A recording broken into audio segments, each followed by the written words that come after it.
Our next speaker is a performance poet, and he launched onto the scene with Aisle 16, a poetry collective who some of you might have heard of. Since then, he's published books, he's had sell-out runs at the Edinburgh Fringe, and he has also launched his own bid to become Poet Laureate. But tonight he's going to be telling us about a pilgrimage around Britain's motorway service stations. Please welcome Luke Wright.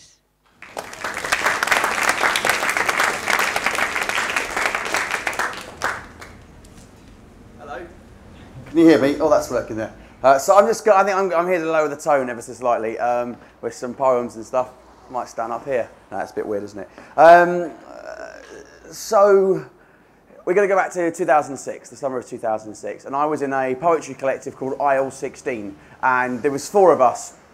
We operated a bit like a band, except if you can imagine a band with 4 lead singers. It was like that. And without a tour bus, we just had my Ford Escort, which is a beautiful car. And we'd just done this show called Poetry Boy Band, and it done quite well, but there was a lot of tensions in the group. People were starting to fall out, as bands tend to do, and yeah, it wasn't going very well. And then I got an email from a woman called Candela Lycett Green, who some of you might have heard of. She's a historian and she's a writer. She's also John Betjeman's daughter. And John Betjeman is one of my, he was mentioned earlier on as one of my poetry heroes. I love John Betjeman's work. I love his use of form and his sense of Englishness and Britishness. And she said something along the lines of, "Dear Aisle 16, I like your work. I've seen you at Port Eliot. I'd love you to book you for my father's centenary celebrations at the end of the summer." And then she used the phrase, "How long do you go for and what do you cost?" And so, which I quite liked. It was a bit saucy. And so I said, well, you know, do we have to do something specific? And she said, oh, yes, please. And so, we did. And I had this idea that we'd been doing so much touring around, around the country, and we stopped at a lot of motorway service stations, and we started to rank them, which seemed to us like a kind of funny, ironic thing to do, because they're such soulless, sort of featureless, frankly shit places. And to sort of say that you had a favourite, it was kind of funny to us, and it was kind of nerdy, and we kind of indulged ourselves in that. And I thought, wouldn't it be great to sort of try and write about motorway service stations? These are surely the most soulless places on earth. If we could find poetry in motorway service stations, we'd truly be doing something wonderful. And also, it'd be a kind of highbrow meets lowbrow type of show that we'd kind of got, well known for. So we thought we'd do this. This would be our tribute to John Betjeman, this man that hated, as we've heard already tonight, that hated the modern age. Let's go to the least Betjeman-esque places in Britain and try and write Betjeman-esque poetry about them. And that will be our tribute to John Betjeman. So we set off in July 2006 in my little red Ford Escort, and our first stop was South Mimms. Now, you know South Mimms, it's I think in many ways the daddy of motorway service stations. Junction 23, M25, those of you who don't leave London, you parochial Londoners, you. And it's the jewel of the M25. And this first poem was written there. And it goes like this. The tabloid headlines sing together.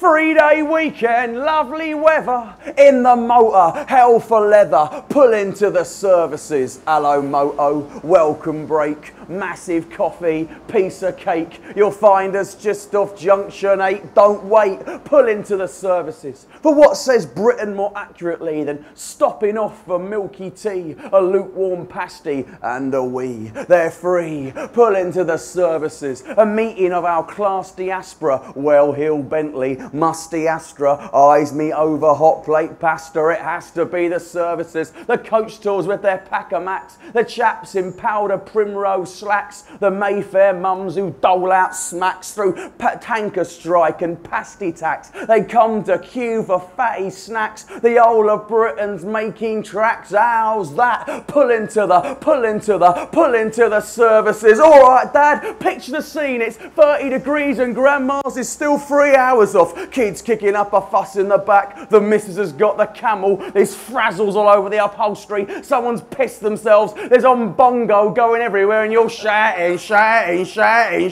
Linda, shut those kids up, I'm trying to negotiate the roadworks at junction 25 and why do we have to listen to Steve Wright in the afternoon? I swear, if he plays the Bee Gees one more time, I'm going to shove Massachusetts right up his jacksie.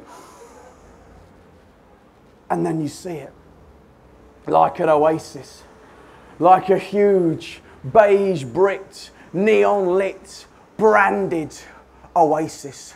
An oasis that sells burgers and Doritos and now 64. Oh, roadside jewel. Oh, brutalist Medina. Oh, plentiful dry dock, and you're thinking three of them. One of me, it must be Mims o'clock. So unstick your crotch from the seat of your jeans. Come beat happy rhythms and our steel latrines. Come withdraw your money from our cash machines. We charge $1.75. Doesn't it feel great to be alive? Watching obese preteens tuck into a family feast each. All the happy shoppers under a cloudless sky. Relax and shop, relax and shop, relax and shop, relax and shop. So kiss me quick and fleece me quicker. Petrol forecourts just got slicker. Milton Keynes, but even shitter. That's the kicker. Pull into the services. 2 hours free parking. 2 hours to stop. Wander empty bladdered around our shop. Run your hands along the rows of glossy packs and fizzy pop. Press your sunburnt cheeks against our bottled water. Lie star-shaped on the bonnet of someone else's Porsche. Fall in love in KFC with someone else's teenage daughter. Pull, pull, pull into the services. Strange cities, neither here nor there. Just catwalks for our leisure wear. A place where you don't have to care, yeah? Pull into the services as English as the summer rain, as queues and coughs and held up trains. Gordano, Todd Hills, Clackett Lane, here again. Pull into the services. So, there we go.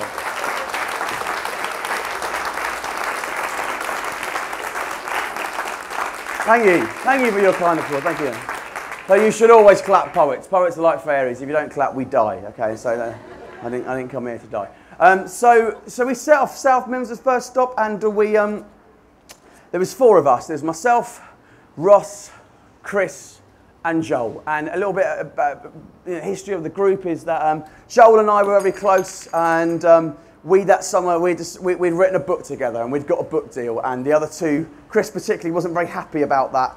No, that's completely unfair. He wasn't happy about it. But they were kind of like, well, why did you do this book without us? And we were kind of, well, we just had the idea and we just did it. It wasn't a conscious thing. But then Chris and Ross were writing a film together, so we'd kind of worked into little camps. But then also on this trip, Chris and I really wanted to totally go gonzo. We wanted to not go into any towns for a whole week and just tour around motorway service stations. Spend all our time at motorway service stations. Joel really didn't want to be there. He was like, why can't we just stay at home and make it all up and pretend we did it? Which I think missed the point. And Ross was kind of ambivalent. So there was all these various different tensions going on within the group. And we hadn't really got a plan. We just knew that we weren't going to leave motorways. But we couldn't afford even to stay in the depressing travel lodges that they have at motorway service stations. So we had to sort of, at the end of the day, sort of pull off the road, and without going into a town, because that was the task we set ourselves, we just camp next to the side of the road. I remember actually, we went all the way up to Scotch Corner. We went across the A66, I think it is, and then came back down the M6, and we eventually, we headed down the M50 and we camped next to the side of the road. I remember listening to the World Cup final, I think it was, and Zinedine Zidane got, it was his final game, of his crowning moment of his wonderful career, and he headbutted someone and got sent off, and that was a great metaphor for how we felt this trip was going at this point. Because motorway service stations, for all the jokes, are shit. They are shit, and they're depressing places. They're very, very consumerist. There's nothing sort of personal and pleasant about them. It was all strip lighting. When you go to the toilet, you have to rate your experience. Have you seen that? They have like three little faces. One's very happy, one is sort of and the other one is unhappy. I mean, I don't really have that complex range of emotions about my toilet experience. And then my other favourite thing was the moto service stations. Everyone you enter, they have a big picture of their area manager. Have you seen that? They're kind of making them into little celebrities. Everyone has to be a celebrity now, you know. From motorway service station managers to poets, everyone has to be on stage showing off it. And so that was good. And it was just really, and the more we went on, the more we kind of argued. And we made a video, we made a show of this, and you can watch this online, the full show, and it's got more poems in it. I can't really sort of share all the poems with you. I wanted to just do one of the character poems that I wrote based on this experience, and it's about the camping dad. And it's maybe one of the more sort of positive things that I found. Anyway, this is camping dad.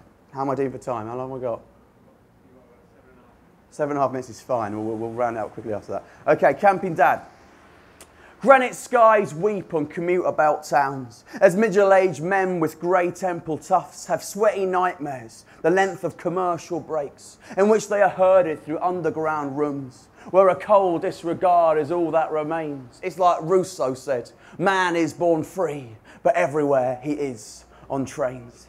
And it wears you down, counting your decades in more than one hand. Generation games. How many landmarks can you remember? The M25, a sewage plant. The M25, the factories at Whittam. The M25, a row of shops. The M25, the M25, the M25, until you start to think, I'm not really alive. But come the Easter weekend, the crow's feet crease. A glorious Thursday night logging out. He begins to taste the rapturous peace from before the dreadful daylight began. Cynics, take heed if you think hobbies are sad, 'cause who's that pulling his house behind him?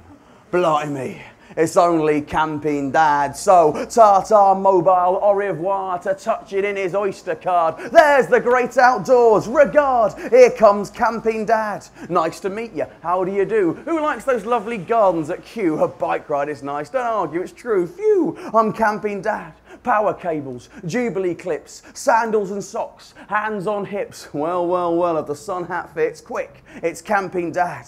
Plenty to say about the Tetra Pak. Damn clever piece of packaging that. He deserved his money, that rousing chap. Fact, Camping Dad. At night he slowly sips his bass, burns the bangers and drowns the mash. Hey, now we're cooking on camping gas. He says that every night. But once he's happy to get his hands dirty. He's captured his youth. He feels about 30, out in the wild while a campsite in Chertsey curtsy. Camping Dad, near 70 years and he's still inquisitive. Look, a landmark. Let's go visit it. How's about that? Splendid, isn't it? Live a bit with Camping Dad. So what does Camping Dad appreciate? Middle class vigilantes. What does Camping Dad appreciate? Gently warm Chiantis. What does Camping Dad appreciate? Organised games and fun. What does Camping Dad appreciate? Camping mum's bum. Whoops, but Camping Dad does not condone drug use. What's the point when you can roll down a hill or smell fresh cut grass? Who'd want a joint? Take your meow meow and shove it up your... And whilst you're on the subject, Camping Dad does not appreciate sulky teen. It's a nice holiday. Why must you always spoil it? Oh, take that ridiculous fringe out your eyes. Oh, don't be ludicrous. Of course you're not an emu. But tucked up at night, he still looks so sweet. And dewy-eyed Camping Dad can recall a time when he could fit him in one hand, when the world still felt so small. Because it's a shame, you know, how things change. If only life and work would fold away like a sofa in a motorhome. No woes, just a pocket of 50p's. Camping Dad feels uneasy about fun pubs and credit cards and shopping malls and gratia. Doesn't like all the glitz of Formula One, thinks it distracts from the excellent engineering. John Gray, PhD, told me that men like to retreat into their caves. And with a world of endless macadam out there, the indicators tick, tock, tick, tock, tick. And the perpetual toe. I ask you fellas, what would you do if you had a cave on wheels with its own chemical loo?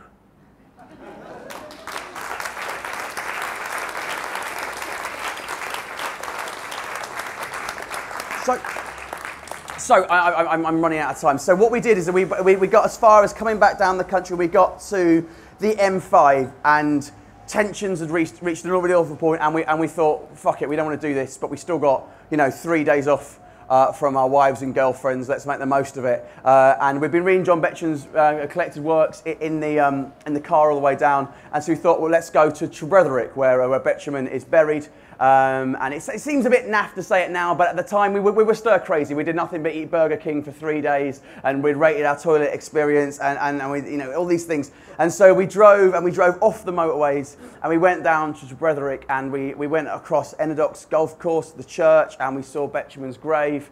And no one said anything for about 2 hours, which was rare, because we were generally quipping the whole time, band with 4 lead singers, that kind of thing. And then we went back to the beach, And then it was really nice, but then we had a massive argument on the beach about what the show should be like, and everyone went away, and we didn't see each other all summer after that. We all wrote our bits in isolation, and then on the 31st of August, we got together, bank holiday weekend, we went back down to Trevetherick to perform this show. And we were meant to be on mid-afternoon, but we had lots of pictures and video footage, and it wouldn't work because the tent was too bright. And also we hadn't finished it all, we were still loading the video. And so we had this really stressful day, and they said, well, we're going to schedule you to go right on at the very, very end when it's dark. But you have to follow Lawrence Llewellyn Bowen, who's doing a charity auction. And it was a black tie event in this massive tent, 600 people, all supporters of the Padstow Lifeboat Association. And Lawrence Llewellyn Bowen overran in the considerate man that he is. And eventually we got on stage about 11 o'clock to do this show, which had literally almost destroyed our friendship. And we started doing the show, and one by one people got up and left. It was late, they were old, okay? They'd had their auction, they wanted to go home. That's what we told ourselves, but eventually more and more people left. And I don't know if you've ever seen a tent of 600 people empty to 30, but it's kind of depressing, and it's kind of a watershed moment in your life as an artist. And we finished the show feeling dreadful. It was the worst gig I ever did. And as we finished, the 30 people that had remained got to their feet and applauded and shouted and applauded and applauded.